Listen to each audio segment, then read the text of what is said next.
Queridos amigos e amigas da Associação Espírita Chico Xavier de Passo Fundo, mais uma vez nós estamos aqui nos reunindo com vocês e hoje, para tratar de uma questão assim que nós achamos de vital importância para o momento atual. Nós convidamos a todos neste momento, a nos acompanhar na prece inicial que vamos fazer a nossa rogativa a Deus.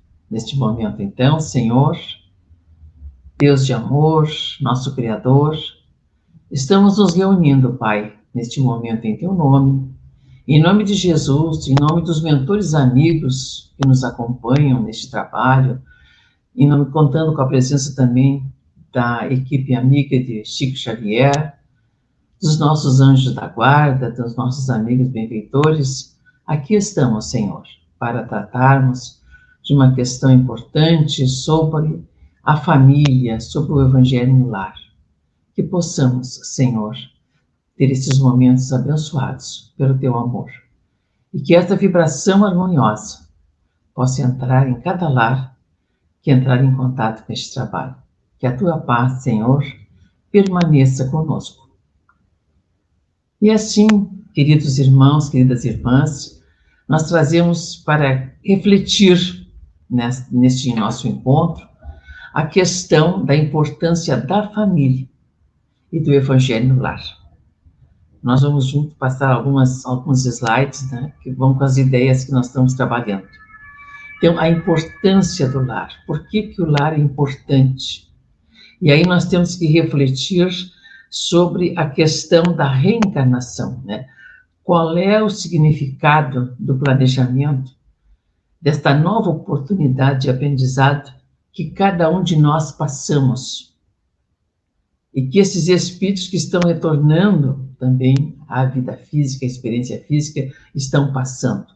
Quais são as etapas do processo reencarnatório? É um processo longo. O processo reencarnatório da nossa vida, da vida de cada um de nós e de todos que reencarnam no planeta Terra, ele começa na espiritualidade.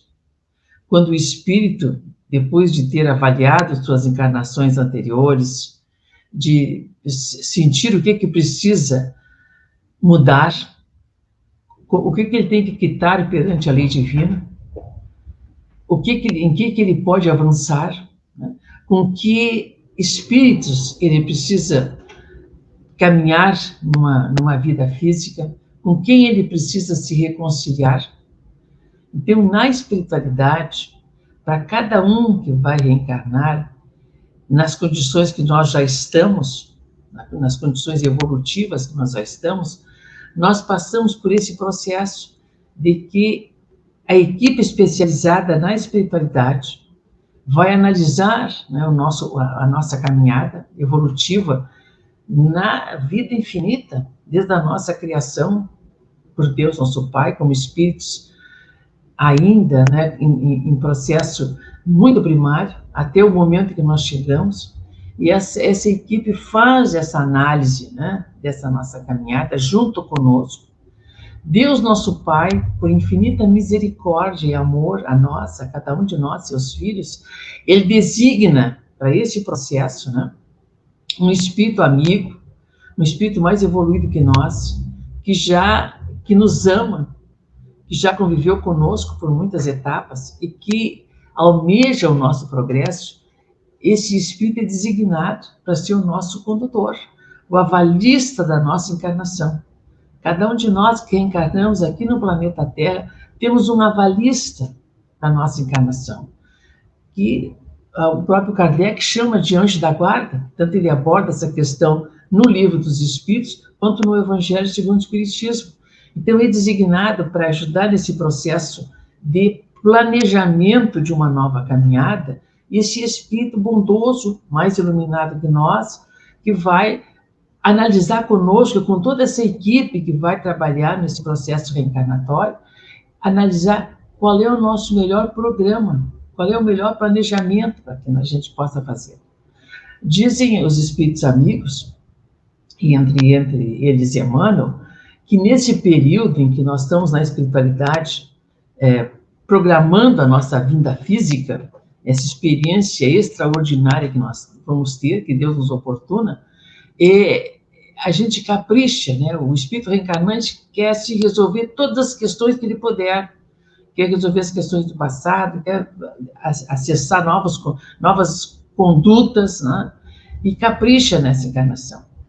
Mas que muitas vezes a gente chega aqui e, por nossa vontade própria, nós, utilizando mal o nosso livre-arbítrio, nós mesmos alteramos esta caminhada. Então, esse processo começa lá na espiritualidade, depois, ao acordo com os pais, no novo lar, que a gente vai conviver nesse espaço extraordinário, nesse núcleo, né, nessa célula primitiva da sociedade, nessa célula primeira que é o lar, e a gente, então, nasce, né, feito o acordo com os pais, a aceitação das regras todas, a gente reencarna, e o processo reencarnatório continua, porque na fase infantil, que é a fase extraordinária da encarnação, onde o espírito reencarnado esquece as suas experiências do passado, né, há um adormecimento psíquico, há uma hipnose terapêutica, e o espírito, ele se torna, essa experiência na fase da infância, o espírito é inocente, é puro, é extremamente maleável, né? Ele pode, nesse período da primeira infância, depois até os 7, 8, 9 anos, resgatar uma série de equívocos que ele fez e promover uma nova caminhada, mudar a sua concepção moral, né, espiritual, enfim, ele vai fazer uma modificação se a educação for bem feita, né? Então, contam os espíritos amigos que essa equipe que organizou o nosso planejamento fica na expectativa, especialmente nessa fase da infância, em que há ainda um assessoramento grande por parte dessa equipe espiritual, acompanhando aquela encarnação. E é nessa fase que a gente pode construir um novo caráter, uma nova personalidade, né? E, à medida que o corpo vai crescendo, e o espírito vai se assenhorando, o processo reencarnatório vai continuando, ele vai se assenhorando até a adolescência, quando se complementa, né, o corpo físico e o espírito reencarna, se encaixa perfeitamente no corpo físico e na vida, né, que ele vai desenvolver. Então, este é um grande legado, é um legado divino, e aonde nós vamos aprender também a usar o livre-arbítrio, porque justamente esse é o objetivo da reencarnação, né? Quando a gente volta para o plano físico, é nós termos autonomia suficiente para tomar as nossas decisões, para fazer as nossas escolhas, para assumir a nossa experiência, a nossa evolução. Então, a encarnação tem este grande objetivo, né?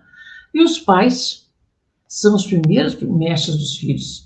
A estrutura da personalidade da nova encarnação se baseia nesses dois pilares, o pai e a mãe. E às vezes sobra só a mãe ou só o pai, e eles vão ter que exercer essas duas tarefas, né, dificílimas, que é justamente, né, as características da psicologia feminina e masculina. Mas isso é importante para esse espírito imortal que reencarna, né, ter essa estrutura psicológica, né, equilibrada, harmonizada. Imagina, é um processo que ainda nós estamos em aquisição na Terra, né, dessa formação da família, né, e essas trocas afetivas, né, que nós vamos fazendo nos relacionamentos, na família, nos ajudam a reconhecer o valor de viver e de crescermos e de nos levarmos para Deus. Então, esse convívio familiar, esse convívio na família é extraordinário. Ele deve realmente ter uma grande importância na vida de todos nós, e nós temos que nos alertar justamente para a importância que é a vivência na vida em família, né? Essa célula básica, né, que nós temos que viver. Então, o que se percebe? Que essa equipe espiritual, esses amigos espirituais que trabalham no processo de planejar a encarnação dos espíritos que vêm aqui para a Terra, o mundo espiritual, essa equipe vai concentrar a sua atenção maior naquele pequenino, naquela criança, né, que dá os seus primeiros passos na vida, na nova experiência. Então, vai se investir muito, né, nessa fase da infância. A espiritualidade investe demais, o anjo da guarda fica muito presente, esse espírito avalista, nesse período, né, nesse primeiro período da infância. Ele se torna muito presente, mas depois, à medida da adolescência e da idade adulta, ele não interfere mais tão diretamente, porque aí é o uso do livre-arbítrio, é o espírito que vai escolher. Ele vai nos acompanhar, nos assessorar, esta é a sua missão, né, para esse processo todo, mas depois ele vai, então, dando o apoio necessário espiritual, mas quem decide é o espírito encarnado. Mas na fase da primeira infância, ele tem uma atuação muito grande.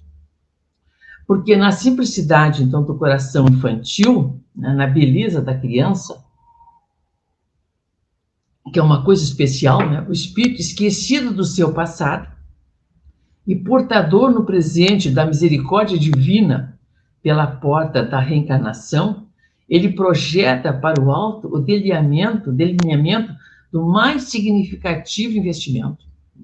A reencarnação é um investimento muito importante para a vida do espírito imortal, para a evolução do espírito imortal. E a infância é essa fase importantíssima, né? Então, a educação no lar, né, onde a vida dos familiares decorre em maior intimidade, é a chave principal para moldar o caráter da criança e atender às suas necessidades psicossomáticas. Então, o lar é um espaço especial. Nós não prescindimos, quando viemos para a vida física, desse espaço, né? Desse espaço primeiro, que é o lar. Ali nós vamos nos encontrar entre aquelas criaturas que nós precisamos fazer a experiência.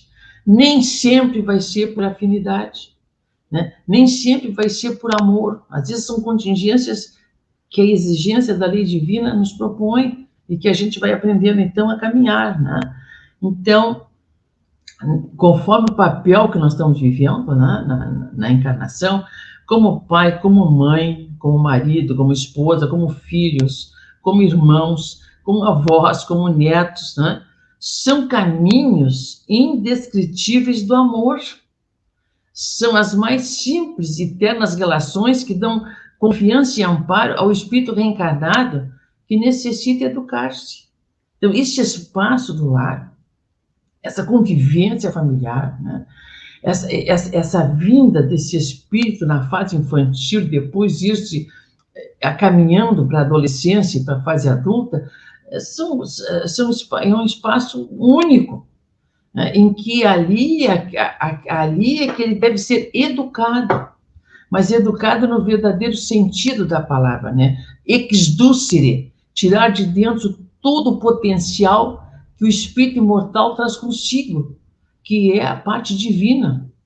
Então, todos nós que encarnamos com uma base, né, importantíssima de religiosidade, não é a religião tal, não, é a religiosidade, essa questão, essa necessidade que nós temos de nos religar a Deus. Isso faz parte desde lá do nascimento, né?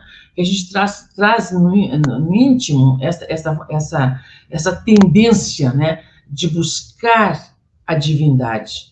E muitas vezes a educação equivocada no lar e na sociedade desvia o espírito reencarnado desta caminhada, né, de buscar Deus, que é uma necessidade inata no espírito imortal. Então, a família, né, reunida no lar é a mais sublime célula divina, é o mais expressivo laboratório de sentimentos. É na família que nós vamos trabalhar todas as nossas emoções, os nossos sentimentos, né? É ali que nós vamos ir trabalhando e aprendendo, e muitas vezes chorando, sofrendo, sorrindo, mas, enfim, vamos nesse laboratório corrigindo os nossos processos pessoais, né? No convívio com o outro, no convívio com o pai, com a mãe, com o filho, com o irmão, né? Com a avó, com o avô, enfim. Viver em família é a maior conquista que o ser pode alcançar. É a maior conquista. E, às vezes, por não valorizarmos esta família, nós perdemos, muitas vezes, o direito de ter numa próxima encarnação. E aí a gente vem sofrendo agulhas terríveis, né? Porque não soubemos valorizar aquele momento especial e aquela família que aquele grupo é o mais importante para a nossa caminhada no momento.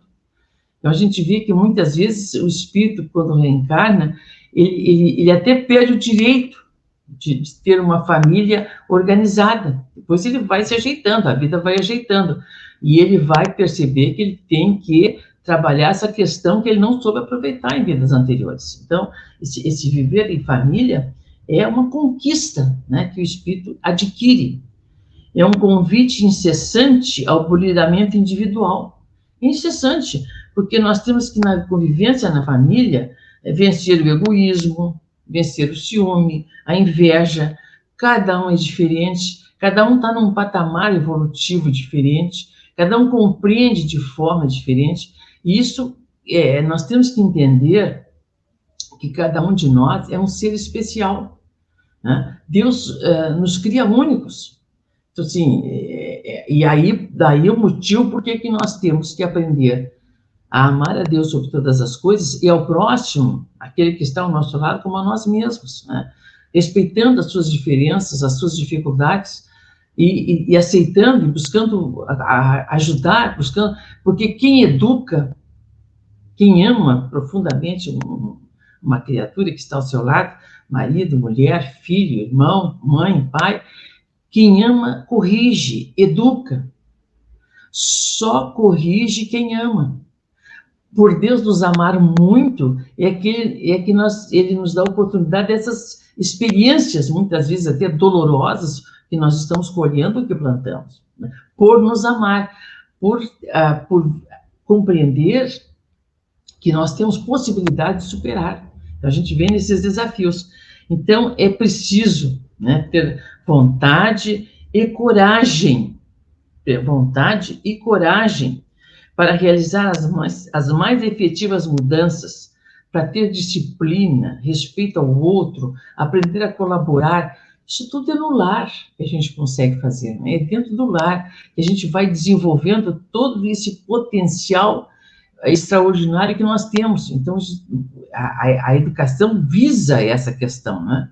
E nós, pais, adultos, precisamos estar mais preparados, né, para receber esses espíritos que vêm na infância, né, junto a nós, nos mais diferentes papéis, mas que precisam, né, do nosso exemplo, da nossa orientação, da nossa ajuda, né, para que eles possam realmente atingir o que eles precisam atingir. E aí chega um momento muito importante da vida em família, né? Que é o que a nossa doutrina proclama com tanta ênfase, né? O lar é tão importante que ele tem que ser um espaço também de religiosidade. Nós temos que investir nessas quatro paredes do nosso lar, nesse aspecto importante da luz divina, né? E que o nosso lar tem que ser um início de uma caminhada de volta para Deus. Então, nós temos aqui umas orientações de Amélia Rodrigues, extraordinária, esse espírito que se manifesta pelo Divaldo, né? Que tem livros muito belos, né? Que nos mostram essa caminhada com Jesus. E ela descreve o que acontece quando a família utiliza esse recurso do culto do Evangelho no lar, né? O que acontece quando a família consegue desligar todos os meios de comunicação possíveis, né? E desliga telefone, desliga televisão, desliga computador, e se reúne, né, face a face, em torno de uma mesa, ou no sofá, em torno das cadeiras, sentadinhos, até no chão, enfim, mas que se reúne para cada um olhar o outro no olho, conversar, fazer a prece junto, né? Fazer uma prece junto, né? O pai, a mãe, os filhos, né? E juntos ali naquele momento, aquela prece, comungar com o pensamento, né? Ler uma página edificante, onde eles vão poder conversar sobre aquele tema evangélico que foi trazido ali, né? Ou que já é feito numa sequência do estudo no Evangelho no Lar, ou é aberto ao acaso, mas que cada um possa se expressar, né? Dizer o que sente, o que percebeu. E nesse momento extraordinário, né? Em que a família está reunida para orar, para refletir sobre a vida, né? Para harmonicamente conversar neste momento, junto a essa equipe encarnada, está também a equipe espiritual, os anjos da guarda de cada um de nós, né? De cada membro da nossa família, aquele espírito que foi o avalista da nossa encarnação, que é o avalista, ele está ali presente. Naquele momento, é um momento especial em que a espiritualidade se faz presente, né? E quantas coisas vão acontecer naquele momento de positivo para a família, né? Então, como diz a nossa amiga Amélia Rodrigues, né? As ansiedades aquietam-se, ignotas harmonias envolvem o ambiente e dulces vibrações saturam o recinto do lar. A tranquilidade palpita em todos, vitalizando-os. Então, é um momento de muita luz que ocorre, né? É um momento em que o lar, ele se expande, né? Os limites do lar se expandem e a espiritualidade superior vem trazendo luz e harmonia, né? E a nossa Amélia Rodrigues vai continuando falando, né? Na sombra da noite, o lar se veste de luz e se destaca na treva dominante. Seres abençoados da imortalidade adensam, né, por deslumbrante via, o céu desce à terra e os apelos dos homens se elevam às alturas. Então, é um momento muito sublime, né, em que toda essa equipe espiritual que ajudou no planejamento da encarnação de todas aquelas pessoas que estão ali, eles também se fazem presentes através de seus representantes. E a harmonia espiritual começa a ser distribuída mãos cheias ali para todos de novo. E as pessoas vão encontrando novas energias, novas vibrações, novas esperanças, né, nas suas vidas. Então, esse intercâmbio de amor, continua a nossa Amélia Rodrigues, né, é um intercâmbio de amor neste momento. As lições de sabedoria cristã e espírita predispõem a coragem, a vida, e penetram os seres que se reconfortam no convívio com a esperança.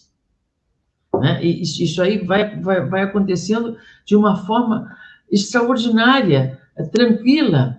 Muitas vezes já, mas não percebe, mas a gente sente, né?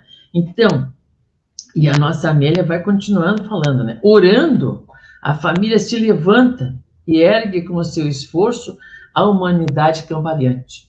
Esta é uma realidade que nós vivemos.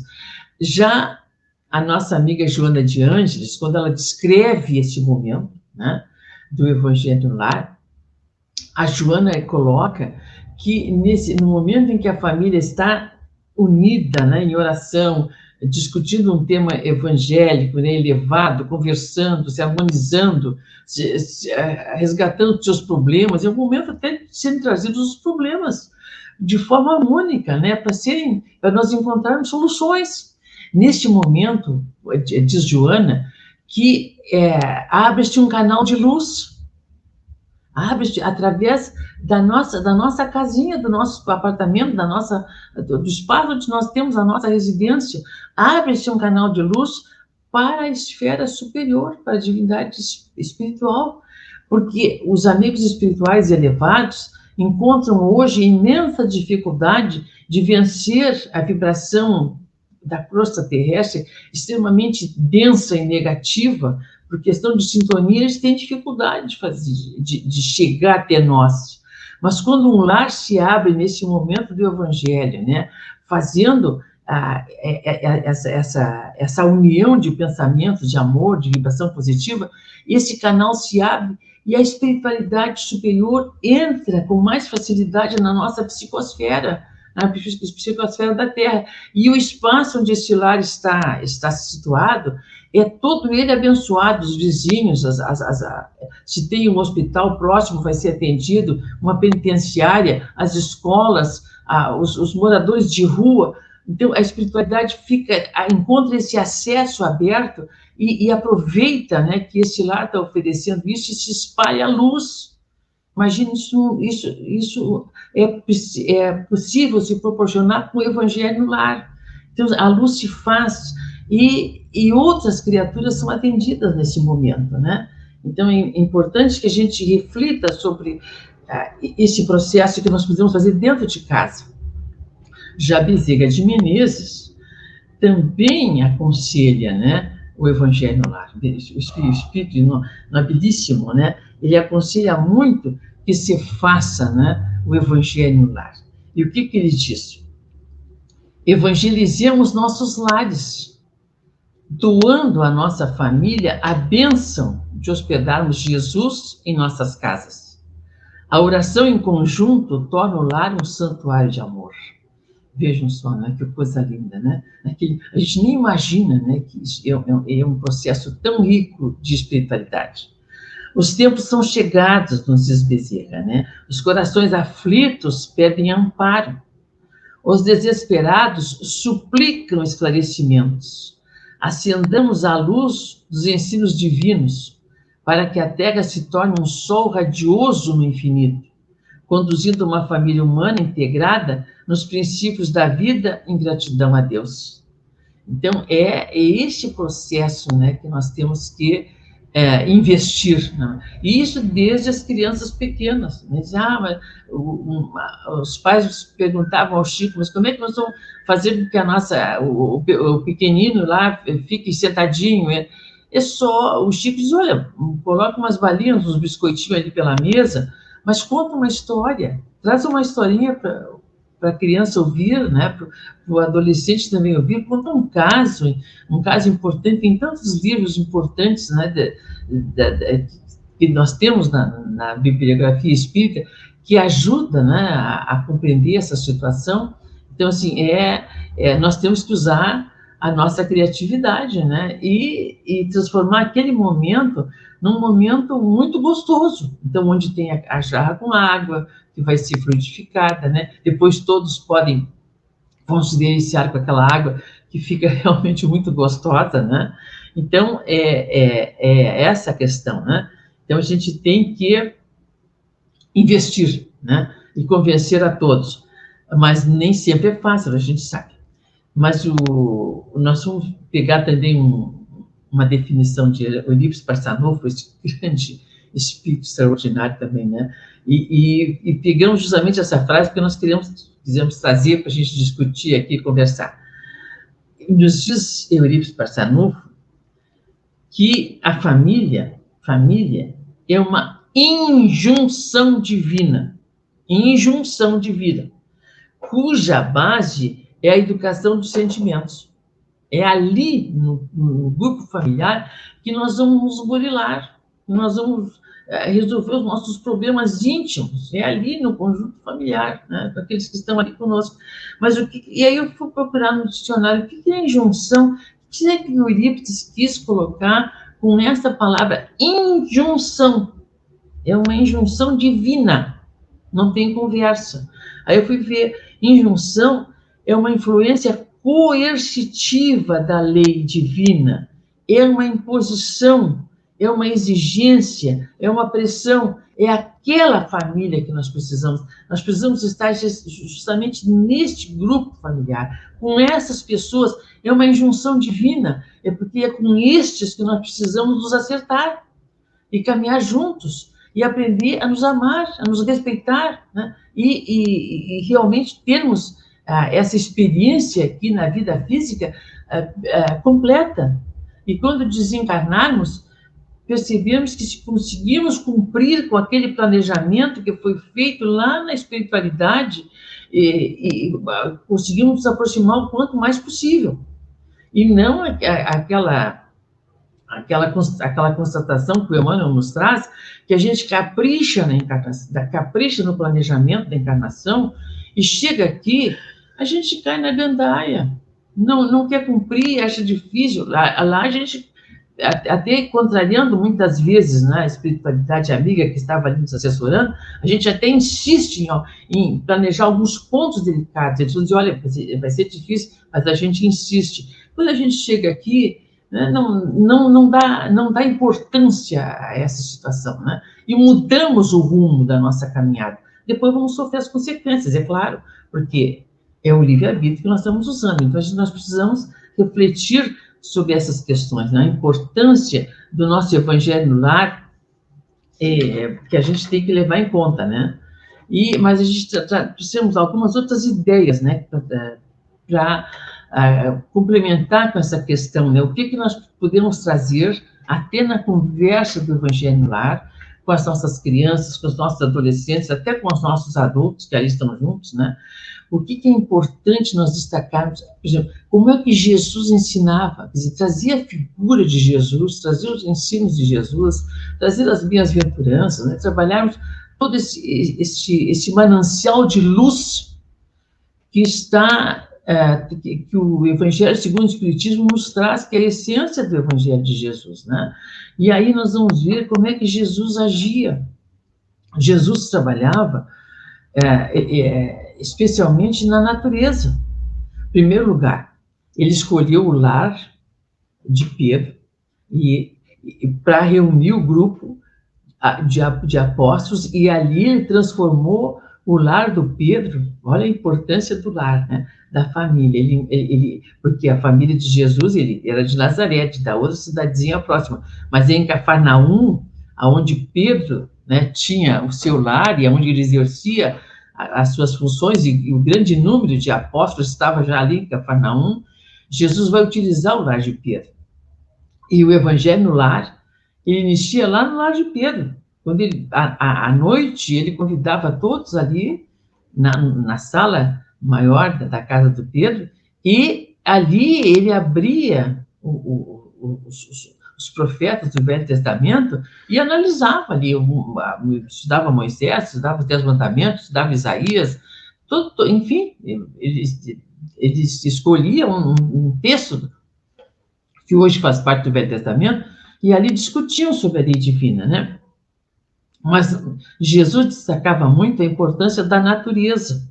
Então, conversar com os nossos familiares, até nesses momentos, né, de quanto a natureza ela é a maior fonte de equilíbrio para o ser. Né? Quando um indivíduo consegue perceber que ele faz parte dessa natureza criada por Deus, ele é um ser vivo que está interagindo com essa natureza, né? E perceber que a vida vem de Deus, né? E que tudo que tem vida, que não foi criado por nós, vem de Deus, né? Então, nós vamos aprender muito com a natureza, né? E precisamos também pensar que toda a proposta, né, de Jesus justamente é essa proposta de autoconhecimento, né? Nós temos que refletir sobre quem nós somos, por que nós estamos nessa família, né? Por que nós convivemos com essas pessoas, por que essas pessoas são importantes para nós, como é que seria se não fosse assim? Então, uma das coisas que nós, quando trabalhamos com a evangelização do jovem, né, dos questionamentos que a gente provoca com o jovem e que causa, né, um frisson grande e depois fica muito bonito, é quando a gente propõe assim, que eles reflitam em torno dessa pergunta: que coisa que eu sou? Que coisa que eu sou? Né? A pergunta é eminentemente profunda, filosófica, e que Kardec usa justamente essa questão na primeira questão do Livro dos Espíritos. Ele pergunta: que é Deus? Não quem é Deus. Eu não tenho que perguntar quem sou eu. Eu sei a minha identidade da atual encarnação. Eu tenho que perguntar que coisa que eu sou. É muito mais profundo, porque aí eu chego lá em Deus, na criação. Eu fui criada por Deus, né? Eu sou um ser em evolução, em processo de evolução, né? Que tenho que me modificar, que tenho que me aperfeiçoar. estou a caminho da luz e da felicidade, né? Então, e outra coisa que nós temos que refletir, por que eu estou aqui, nesta família, com essas pessoas? Por que eu tenho que conviver? Nós temos que refletir sobre essas questões intimamente, não é acusando ninguém, nada, mas por que eu estou convivendo com esses, né? Então, onde é que eu vim? E quando eu terminar essa experiência, para onde é que eu vou? Qual vai ser o meu legado? E nós temos que nos dando por conta e ajudar os companheiros, os nossos membros da família, né? Na nossa intimidade, na intimidade de cada um, vibra a energia divina. Quer dizer, nós nascemos com esse potencial extraordinário da energia divina, né? E hoje, as ciências do comportamento humano, especialmente a psicologia, né? Eles afirmam categoricamente que a religiosidade é fator de proteção. A religiosidade é fator de proteção do ser humano, né? Quando o indivíduo consegue desenvolver essa religiosidade, imagina a criança desde pequenina, né, fazendo a prece a Deus, porque a crença em Deus, ela é inata no ser humano. A educação, depois, equivocada, pode modificar isso aí, mas a crença na divindade, a crença na bondade divina, a crença na imortalidade, a crença da reencarnação é inata no ser humano, né? Então, essa luta em família é justamente essa luta para a nossa redenção, né? E desenvolver ali no grupo familiar a solidariedade, a cooperação, né? E muitas vezes nós vamos nos encontrar extremamente solitários na família, mesmo naquele grupo, né, entre aquelas pessoas, mas nós vamos encontrar uma profunda solidão, e é no silêncio, muitas vezes, é que nós vamos realmente nos autoconhecer, né? E aí entra a questão da prece. A prece é fundamental, né? Porque a prece é essa capacidade de comunicação, né, com a espiritualidade superior, com o nosso anjo da guarda, com Deus, nosso Pai, com Jesus, nosso irmão e mestre, né? Então, essa caminhada nós temos que fazer em família.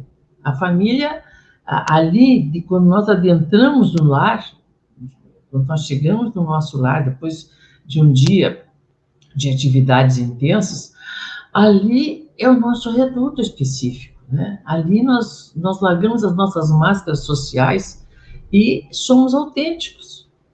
E ali nós aprendemos a nos conhecer uns aos outros. E as máscaras vão caindo e a gente vai interagindo, né, com os nossos familiares, e nós vamos aprendendo a nos autoconhecer e a conhecer o outro, né, com as suas deficiências, com as suas dificuldades, como nós também temos as nossas dificuldades, as nossas deficiências, os nossos equívocos, né? Então, a gente vai trabalhando. Mas um dos desafios que a gente faz na evangelização com as crianças e com os jovens, né, mas especialmente com o pré-adolescente e o adolescente, a gente faz uma atividade interessante quando se reflete sobre isso que nós estamos falando hoje, a importância do evangelho no lar, a importância da família. A gente faz uma proposta interessante para eles, né? A gente traz uma porção de manchetes atuais, né, dos jornais, dos meios de comunicação, enfim, da própria internet, né? Vem as notícias que estão em voga hoje, né? E aí predominam as tragédias, infelizmente, né? As tragédias, as guerras, né?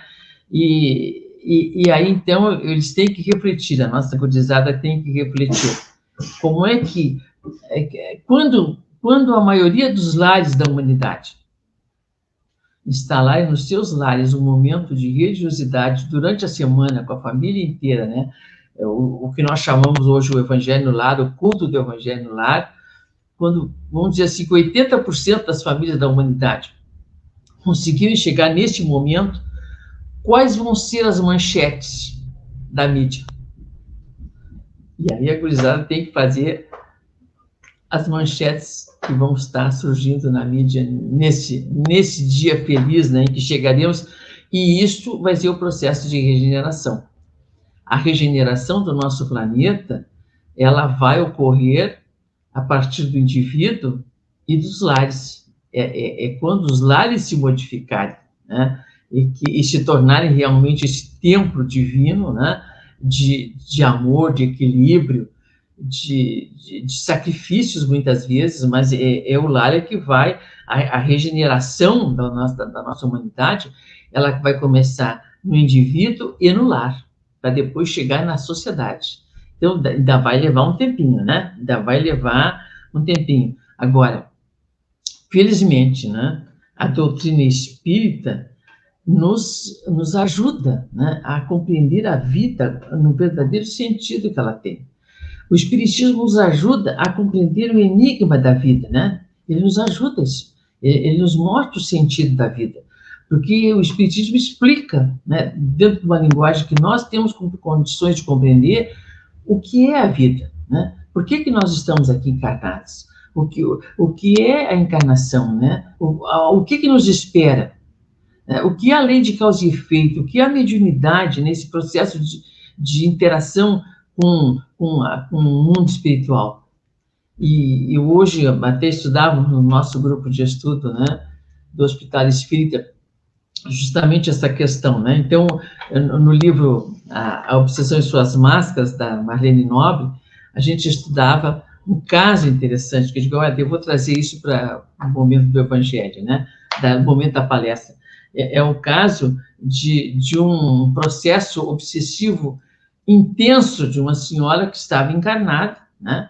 E que estava passando um processo de possessão muito difícil, até de licantropia, e o André Luiz, né, e os amigos espirituais que estavam estudando, né, aquilo ali, aquele fenômeno, estavam muito preocupados, né, estavam muito preocupados.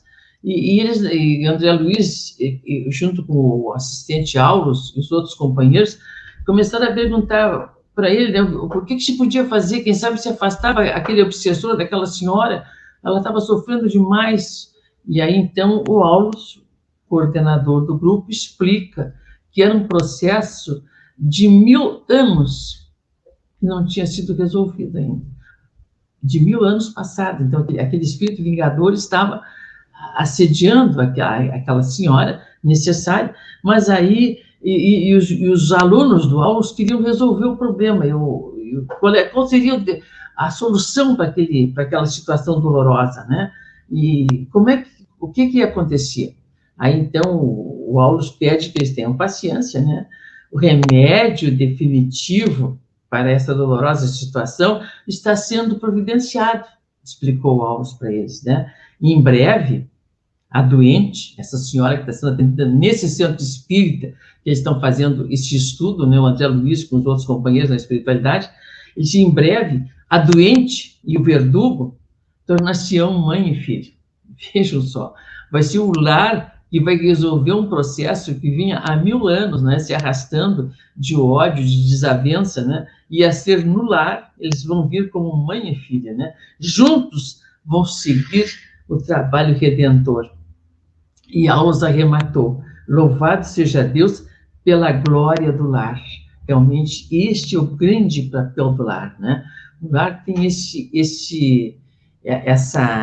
essa grande proposta, né, de nos reequilibrar, né, de nos modular o nosso pensamento, né, para melhor.